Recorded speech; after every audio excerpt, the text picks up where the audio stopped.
Agora então você pode abrir sua Bíblia ou ligá-la aí no segundo livro de Samuel, no capítulo 12. Segundo Samuel, capítulo 12. O título da mensagem de hoje à noite é Você é o problema. Espera aí, pastor. Eu vim aqui hoje à noite para receber uma palavra de conforto, de estímulo, de consolo, e você vem com um tema desse. Você é o problema. Já que você veio, então aguenta firme aí. Até porque se você sair, né, aí vai ficar chato. Então fica aí e vamos ler o texto. Vamos ver o que o texto nos fala. Segundo Samuel, capítulo 12, nós vamos ler de 1 a 15. O Senhor enviou Natã a Davi. Natã foi falar com Davi e lhe disse: Havia numa cidade 2 homens, um rico e outro pobre. O rico tinha ovelhas e gado em grande número, mas o pobre não tinha coisa nenhuma a não ser uma cordeirinha que havia comprado. Ele a criou e ela cresceu em sua casa, junto com os seus filhos. Comia da sua comida e bebia do seu copo. Dormia nos seus braços e ele a tinha como filha. Certo dia chegou um viajante à casa do homem rico e este não quis pegar uma das suas ovelhas ou um dos seus bois para dar de comer ao visitante que havia chegado. Em vez disso, pegou a cordeirinha do homem pobre e a preparou para o homem que havia chegado. Então, o furor de Davi se acendeu contra aquele homem e ele disse a Natã: Tão certo como vive o Senhor, o homem que fez isso deve ser morto. E pela cordeirinha restituirá 4 vezes, porque fez uma coisa dessas e porque não se compadeceu. Então Natã disse a Davi: Esse homem é você. Assim diz o Senhor, o Deus de Israel: Eu ungi rei sobre Israel e eu o livrei das mãos de Saul. Eu lhe dei a casa de seu senhor e as mulheres de seu senhor em seus braços. Também lhe dei a casa de Israel e de Judá. E se isso fosse pouco, eu teria acrescentado tais e tais coisas. Por que então você desprezou a palavra do Senhor, fazendo o que era mal aos olhos dele? Com a espada você matou Urias, o heteu. Você tomou por esposa a mulher dele, depois de o matar com a espada dos filhos de Amon. Agora, pois, a espada jamais se afastará da sua casa, porque você me desprezou e tomou a mulher de Urias, o heteu, para ser a sua mulher. Assim diz o Senhor: Eis que farei com que de sua própria casa venha o mal sobre você. Tomarei as suas mulheres à sua própria vista e as darei a outro homem, que se deitará com elas em plena luz do dia, porque você o fez em segredo. Mas eu farei isso diante de todo Israel e em plena luz do dia. Então Davi disse a Natã: Pequei contra o Senhor. E Natã respondeu: Também o Senhor perdoou o seu pecado. Você não morrerá. Mas porque com isto você deu motivo a que os inimigos do Senhor blasfemassem, também o filho que lhe nascerá morrerá. Então Natã foi para a sua casa. Aí, esse texto, essa história, muitos aqui já conheciam, essa história de Davi, esta passagem de Davi confrontado pelo profeta Natã. Quando o Natã chega e conta aquela história, o Davi fica indignado e diz: Olha, o homem que fez isso tem que morrer. Não é possível. Coisa absurda. E o Natã então diz: Davi, esse homem que fez isso, essa coisa horrorosa, é você.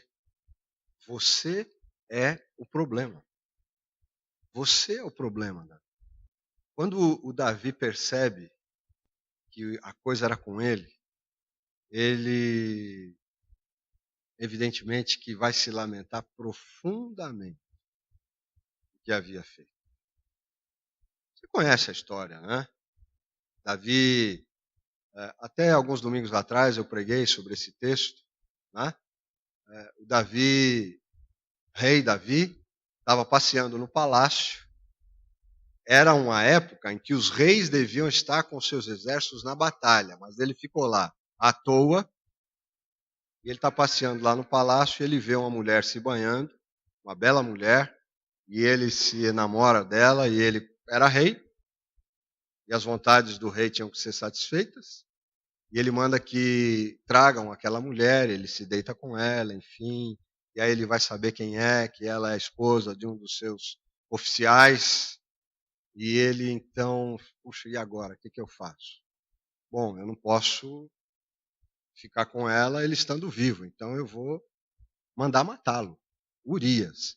E coloca Urias bem na frente da batalha, quando a batalha estava mais terrível, ele orienta os seus generais a fazerem o seguinte: coloca Urias bem na frente da batalha. Quando o negócio estiver pegando fogo mesmo, vocês saem de lá e deixam Urias sozinho.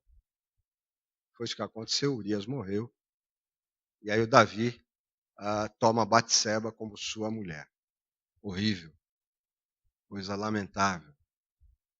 E depois desse acontecimento, é que Davi vai escrever o Salmo 51. Você também conhece o Salmo 51? É o salmo clássico da confissão de pecados. Compadece-te de mim, ó Deus. Perdoa os meus pecados, os pecados de sangue que eu cometi. Davi se arrepende profundamente, sinceramente. Entretanto, as consequências do seu pecado vão permanecer sobre a sua casa. Ele vai ter um problema sério com seu filho Amon, que acaba traindo. Ele perde aquela criança que vai nascer de Batseba, ele sofre muito com aquilo. Ele deixa de comer, ele jejua, ele anda, ele vive prostrado de rosto no chão, que a criança adoeceu. E todo mundo fica olhando para Davi, o rei não vai aguentar. Quando a criança morre, ele recebe aquela notícia e vai. Mas ele sofreu muito. Porque fez uma coisa impensada. Porque tomou algo que não era dele. Porque cobiçou alguma coisa que não era dele, era a mulher do seu próximo. Ele se arrependeu, mas as consequências ficaram. Então a gente precisa pensar muito bem naquilo que a gente faz nessa vida. A gente precisa ter cuidado, um cuidado muito grande com as coisas que a gente quer, com as coisas que a gente está desejando, com as coisas que a gente está buscando. E pensar se essas coisas realmente são lícitas, se elas convêm, se nós devemos tê-las, se nós podemos tê-las, a gente pode se dar muito mal. A gente pode até se arrepender, e deve se arrepender quando a gente erra, mas as consequências vão ficar. E às vezes as consequências ficam para o resto da vida. E aconteceu então isso com Davi. Ele não havia percebido que através daquela historinha, Deus estava falando com ele. Não, esse homem tem que morrer. Como é que pode? Esse homem rico tomou a cordeirinha do homem pobre, que só tinha aquilo, e mandou matar para servir o viajante. Que coisa é essa? Isso acontece. Você que fez isso. Você é o problema. Mas quando eu digo para vocês, você é o problema, ou quando eu digo para você, apontando o dedo, você é o problema, na verdade esse dedo primeiro foi apontado para mim. Então fica tranquilo, fica tranquila, e essa pregação é para mim também. Primeiro para mim. Nós estamos todos no mesmo barco.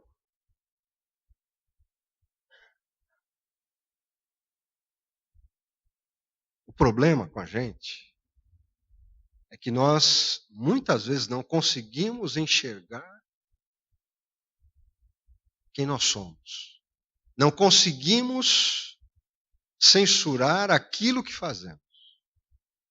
Somos muito prontos e aptos para criticar os outros, para condenar os outros, para dizer aos outros o quanto eles estão errados, ou o quanto são errados.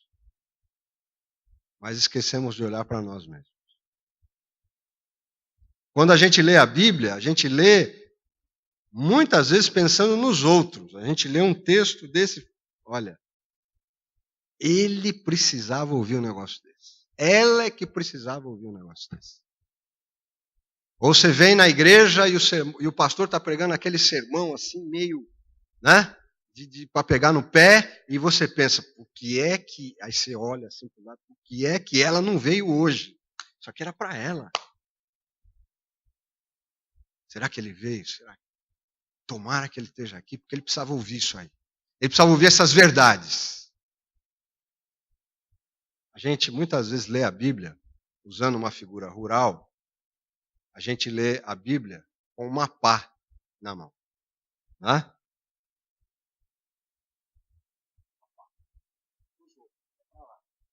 Para eles. Isso aqui serve para eles.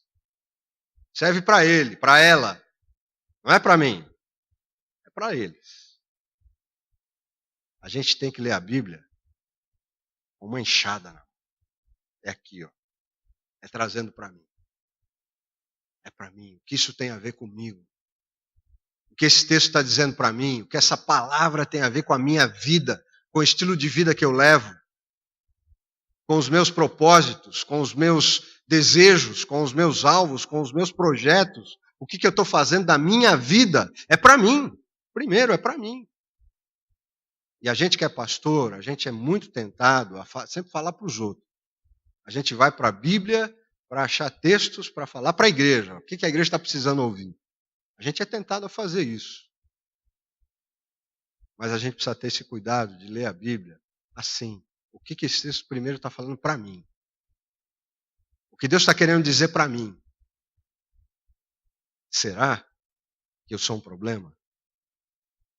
Será que eu sou um problema na minha casa? Será que eu sou um problema lá no meu lugar, no meu local de trabalho? Será que eu sou um problema lá na escola, na faculdade? Será que eu sou um problema para os meus vizinhos? Porque é muito fácil a gente acusar os outros e condenar os outros. Há um texto no Evangelho de Mateus, lá no capítulo 7, é um texto do Sermão do Monte, quando Jesus aborda essa temática. E ele vai dizer o seguinte, Mateus 7, de 1 a 5, ele diz: não julguem para que vocês não sejam julgados, pois com o critério que vocês julgarem, vocês serão julgados. E com a medida com que vocês tiverem medido, vocês também serão medidos. Porque você vê o cisco no olho do seu irmão, mas não repara na trave ou no pedaço de pau que está no seu próprio olho? Ou como você dirá a seu irmão, deixa que eu tire o cisco do seu olho, quando você tem uma trave no seu próprio? Hipócrita, tira primeiro a trave do seu olho, e então você verá claramente para tirar o cisco do olho do seu irmão. É a palavra de Jesus para nós, dizendo isso. O que é que a gente se preocupa tanto com a vida dos outros, se esquece de avaliar a nossa própria vida, de vasculhar a nossa própria vida. Queremos tirar o cisco do olho do irmão, da irmã, mas o nosso tem um pedaço de pau. Hipócrita, hipócrita. Resolve o teu problema primeiro, acerta a tua vida primeiro. Anda direito com Deus e com os teus amigos, com os teus próximos, com a tua família, com os teus negócios, depois vai ajudar os outros. Depois vai ser uma bênção na vida dos outros, mas conserta a sua vida. Acerta a sua vida.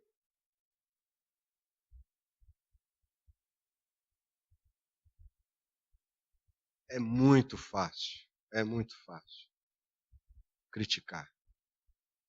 E Jesus está dizendo o seguinte, que a gente não pode tomar, que a coisa aqui é mais séria ainda, a gente não pode tomar a posição do juiz, daquele que condena, daquele que estabelece uma sentença, né, dizendo, olha, está condenado, isso aqui não tem mais jeito. Muitas vezes nós fazemos isso, olhamos para certas pessoas e condenamos, e dizemos, não tem mais jeito.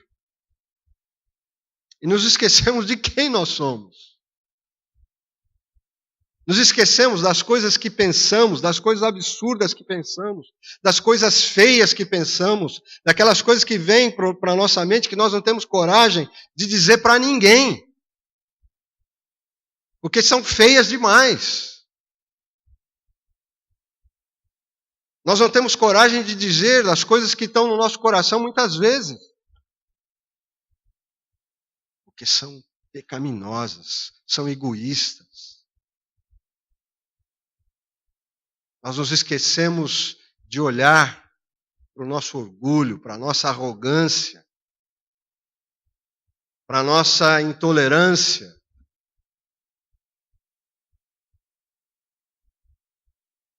Esse homem tem que ser condenado. Não é possível o que ele fez. Você é esse homem, Davi. Você é o problema. Não julguem para não serem julgados, porque com os mesmos critérios que vocês julgarem, vocês também serão julgados. Tirem primeiro o pedaço de pau que está no olho de vocês, para depois tirarem o cisco que está no olho do teu próximo. Não sejam hipócritas, não sejam cínicos. Sejam mais genuínos e verdadeiros. Sejam mais autênticos. A começar dentro da sua casa, a começar dentro da minha casa, a começar dentro das nossas casas. E cabe a gente perguntar aqui. Essa é a pergunta que fica para todos nós. Será que eu sou o problema? Lá na minha casa? Será que eu sou um problema? Lá onde eu trabalho? Será que eu sou um problema na minha família, família mais estendida, família mais extensa? Deixa a ficha cair, gente.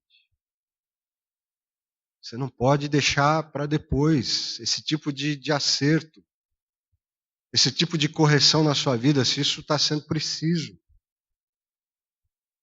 Não é possível conviver com a gente mesmo numa condição dessa, de hipocrisia, de continuar olhando para os outros, acusando os outros e se esquecendo de nós mesmos, de acertar a nossa vida. Não é que a gente vai ser perfeito, não é isso. Mas a gente não pode ser hipócrita. E a gente não pode deixar para amanhã esses acertos, essas correções. E achar que tudo bem, vamos levando, deixa a vida me levar, a vida leva eu e tá. Não. Há uma lenda antiga que diz o seguinte: 3 diabos aprendizes iam sair do inferno para perturbar as pessoas na terra. Iam fazer um estágio na terra. E aí o diabo-chefe, o Satanás, chamou os 3 e disse: o que vocês vão fazer lá? O primeiro disse o seguinte: olha, eu vou lá, vou chegar lá na terra e vou dizer para o pessoal que Deus não existe. E o Satanás disse para ele: olha, isso não vai funcionar. Isso não vai funcionar porque no fundo, as pessoas sabem que Deus existe. Então esquece essa tática, isso aí não vai funcionar. Aí perguntou para o segundo diabo, né, estagiário, o que você vai fazer lá? O que você vai dizer? E o segundo disse: eu vou falar para as pessoas que o inferno não existe. Aí o Satanás, o diabo-chefe, disse: não vai dar certo também. Não vai dar certo. Porque as pessoas lá na Terra, muita gente já vive um verdadeiro inferno. Vivem cheios de remorso, de culpa, já estão experimentando as tristezas do inferno. Então, esquece essa tática porque não vai funcionar. Aí chegou para o terceiro e perguntou para o terceiro, e você, o que você vai fazer? Olha, chefe, eu vou chegar lá e vou dizer o seguinte para as pessoas. Não tenham pressa. Não tenham pressa. Está tudo bem. Deixa do jeito que está. Não tenham pressa. Aí o Satanás diz, rapaz, você está com a melhor tática. Se você convencer as pessoas de que elas não precisam ter pressa para mudar a vida delas, você vai fazer um estrago na vida de muita gente. De muita gente. Essa é uma pressa que você precisa ter. De acertar a sua vida. De deixar de ser hipócrita, se isso está acontecendo na sua vida. Parar de acusar os outros, parar de condenar os outros. E olhar primeiro para a sua vida. Se você quiser que os outros mudem, começando lá da sua casa, mude você primeiro. Para de criticar tudo, para de condenar tudo. E olha para você. Você, talvez, seja o problema. Então mude. Então deixe Deus renovar a sua vida. Vamos cantar, Gabriel? Renova-me. Eu convido a banda para vir aqui. Eu não sei se tinha uma outra programada, mas eu acho que... Não foi a primeira que a gente cantou? Ah, e vivifica. Mas serve também. Serve. Serve. Desculpa, Gabriel. Desculpa. Vivifica. Tá? A gente precisa ser vivificado, renovado, para ser diferente. Né? E olha só, você lembra o que Deus disse para Davi? Quando Davi cometeu aquele pecado terrível, tomou a mulher do Urias, mandando até matá-lo, Deus disse para ele, Davi, o que foi que você fez? Se você quisesse mais, eu te daria mais coisa. O que é que você fez? Deus pode fazer coisas maravilhosas na nossa vida, mas nós precisamos querer. Nós precisamos querer, então, mudar. Nós precisamos desejar isto. Desejar viver de acordo com a vontade de Deus, com os princípios que Deus coloca diante de nós, sendo pessoas que olham primeiro para si mesmas e procuram acertar a sua vida com Deus e com o próximo, para depois ser usado para abençoar a vida de outros. Vamos ficar em pé? Enquanto a gente estiver cantando essa canção, se você tem o seu dízimo, a sua oferta, para consagrar, pode vir à frente.